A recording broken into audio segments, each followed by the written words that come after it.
Hi everyone, today we're going to talk about how to complete a summary of performance and an exit notice. To begin, you're going to add an action and a summary of performance.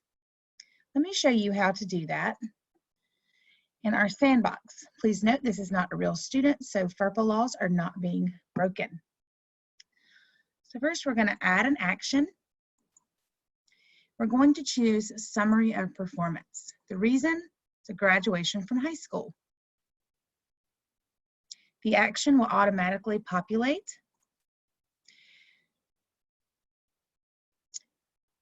So what we're going to do is we're going to fill this in together. I'm going to direct you back to the PowerPoint.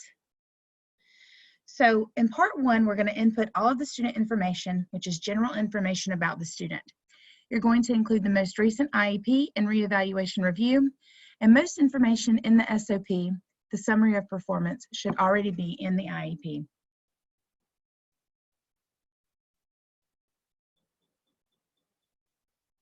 So today is the day I opened it, so whichever day you open it is the day that you will put in here. I chose a random date of June 4th, 2020. I am the person completing this form. Of course, you fill in the name of your school, how to receive the transcripts, and the special education documents. And here's where you'll put what you are going to upload. So we're going to put most recent IEP with goals and the progress report. And the most recent, we'll put most recent progress report.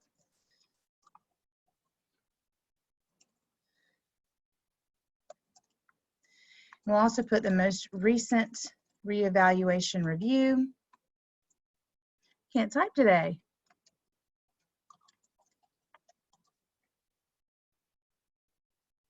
We'll give a date of March 7th, 2019. Just making a fictional student here.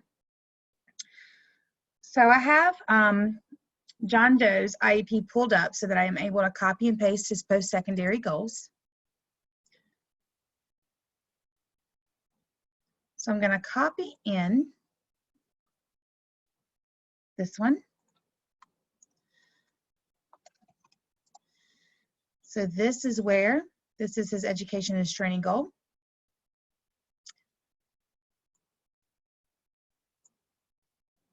And here is his employment goal.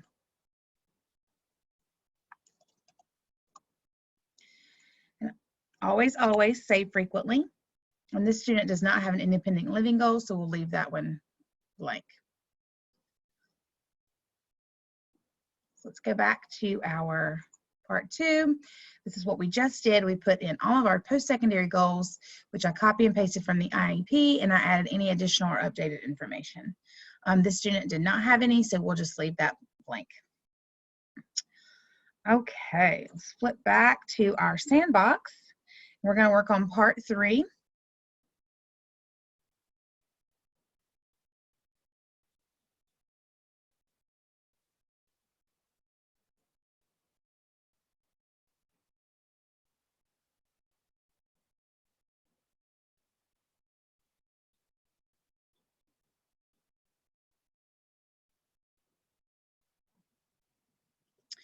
Part three, the summary of performance is broken into three areas: academic content, cognitive, and functional areas. For each area, check yes if it is an area of strength for the student, or no if it's an area of continued need. This information could be copied and pasted from the present levels of performance and findings in the current IEP.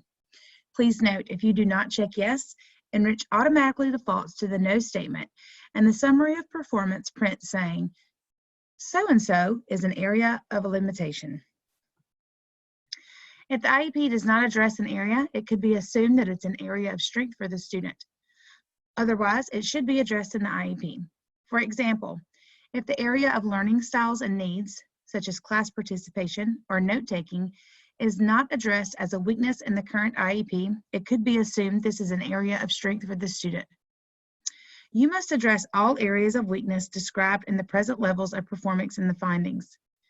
Do not leave a section here blank. It prints on the SOP as blank, So make sure to add in all statements. So let's go to our sandbox and complete one together. So for the academic content area of reading, check yes.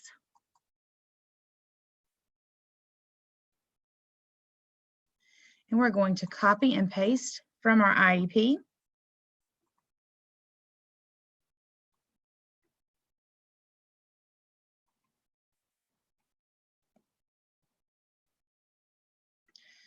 For math, we will check yes.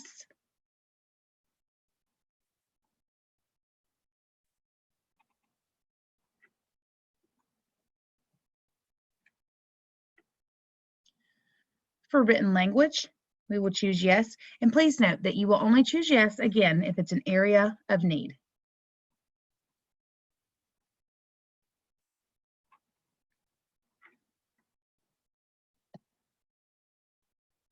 Learning styles and needs. Yes, this is where you'll put accommodations.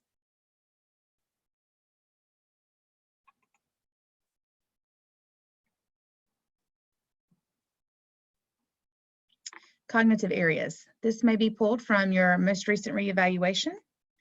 So yes.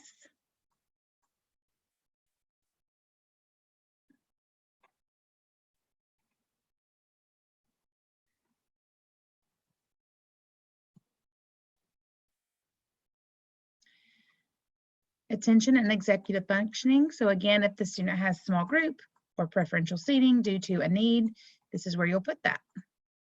We certainly don't want small group on the IEP, but not on the summary of performance.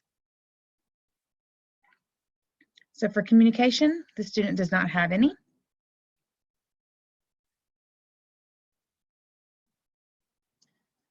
For functional areas, oh, I forgot to fill in my description of performance.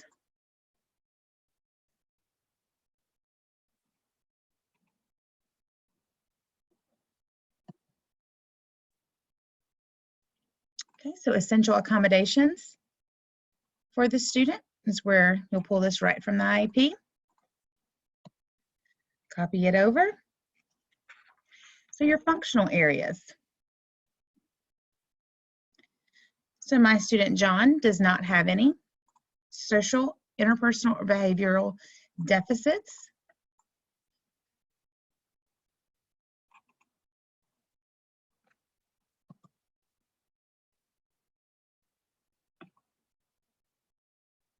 He does not have any independent living skills deficits.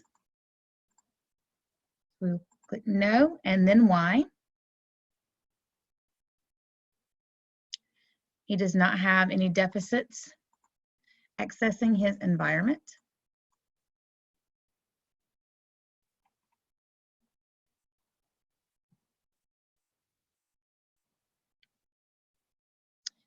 He does not have any deficits in self-determination and advocacy.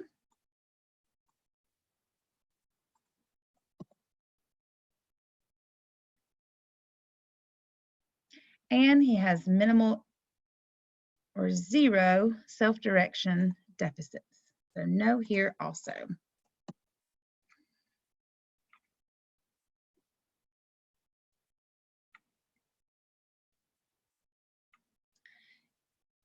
John also knows what he wants to do when he leaves high school. He would like to become a chef and attend culinary school. Sorry guys, I'm copying pasting just like I advise you to do. So sometimes I lose my train of thought as I complete that. So he is aware of what he wants to do, no concerns there. And I did have a little screenshot here, but I did remove. So that's what that was. You can insert graphs or anything to give more information about the student. So work tolerance and work skills is an area of strength. So we're going to choose no. State that he does not have any physical limitations.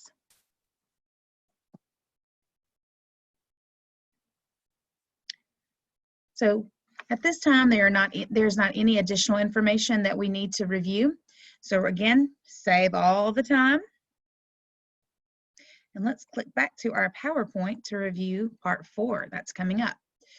So these are recommendations to assist the student in meeting his post-secondary goals. As with the previous section, if you leave it blank here, it will still print out on the SOP, so please try to address all areas. You must address employment and education recommendations and address independent living if applicable. If you have no recommendation for agency involvement, please put NA for not applicable. Let's hop back over to our Enrich sandbox and we'll get started on this. So for John Doe, our student today, his recommendations are to work in a restaurant, a diner, or a catering company.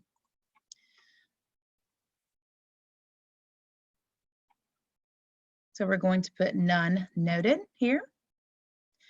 And here is where we'll put the recommendations.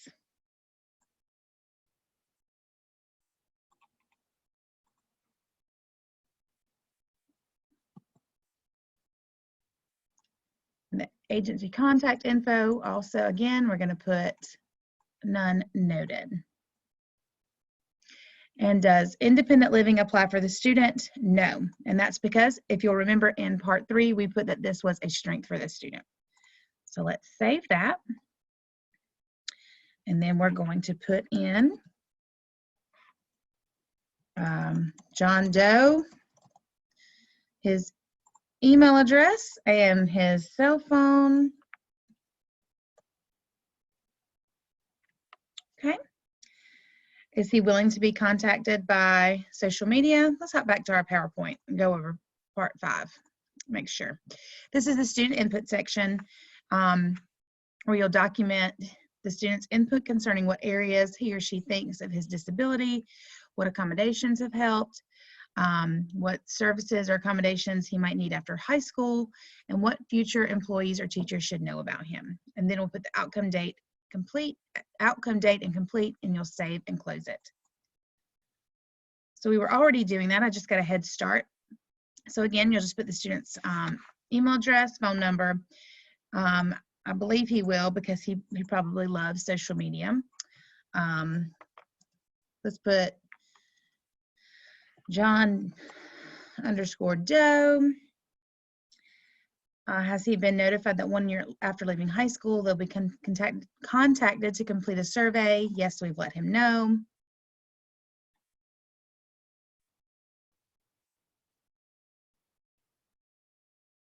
So these are the areas that we're going to complete with the student prior to this completion. So how and which area does your disability affect your schoolwork and school activities? So John said that his grades, assignments, and time on test affects him.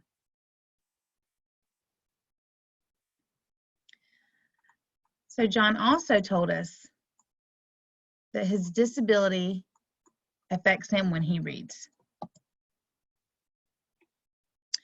So what supports or accommodations have helped John succeed in school?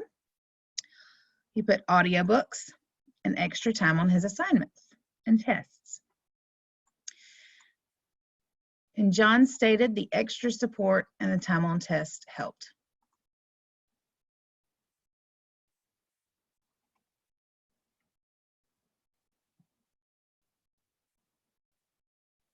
What supports or accommodations do you feel you will need to achieve your goals after high school? He would like to have extra help in reading and math. He feels that he continues to need that.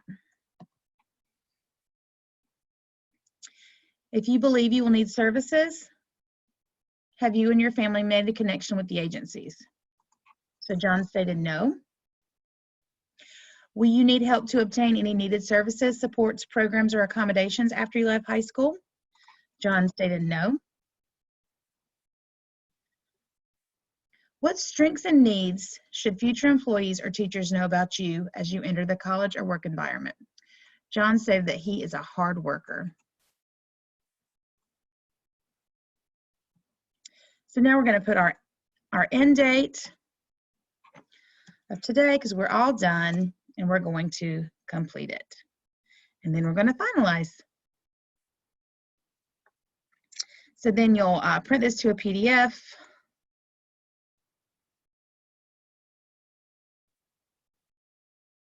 and then send it along with the IEP and the reevaluation to the student. Or you could also upload here. But if you don't do that, like I forgot, then you can send that as an attachment through your email, or if you're brick and mortar, which I guess most of us are all virtual now. Either way, if you're brick and mortar next year, then you can print them out and send them home. But I also recommend, since we are a technical society these days, that it's always best to send it also through email, so they have that, they can save it on their computer.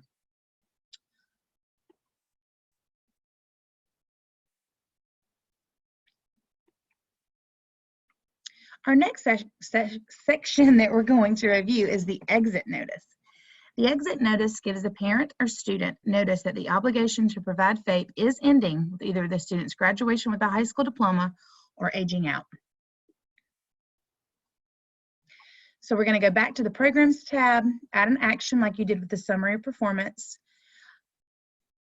choose Exit Notice, the Data Notice, and then choose the parent. So we're going to add our action, choose Exit or Completion Notice, the reason.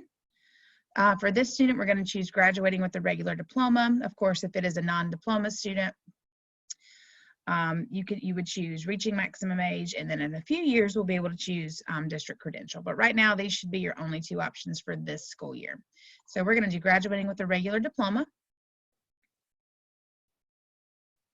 So today, the notice of graduation, we said it was 6/4/2020. This student, just ignore this. This is our sandbox again, but we're going to say he's 18 years and 6 months, so he has reached the age of majority. He is now an adult. So the student will graduate with a regular high school diploma on 6/4/2020. What types of data were used to make this determination? His transcript, grades, test scores, IEP input, transition plan, student records, IGP, parent and student input. And this is where you will choose where they can reach out to an advocacy group if there is one. The person they can contact will say at me, at the school. The enclosures, say yes. Again, we'll include these, and those procedural safeguards. You can never go wrong putting those in there. And the end date will be today. We'll complete your notice and you will finalize. So that is easy peasy. Again, you'll print that out and send it home with the student, or through email, probably best to do both. So the additional notes, this is not meant to be completed through an IEP meeting, but through team members. As you go through the process at Enrich, you'll see you need input from general education teachers, parents, and students to complete the Summary of Performance. This process will have 2 steps: completing the Summary of Performance and completing the exit notice in Enrich. You have to do both, don't forget. Know that the exit notice also generates a graduation notice. Do not print this out and give the graduation notice to students who are aging out or receiving a certificate of attendance. The graduation notice is only for those students who are receiving a high school diploma. So I hope this training was helpful for you today. If you have any questions, please reach out to our Charter Institute at Erskine Special Education Directors. I hope you all have a great day. Thank you for your time.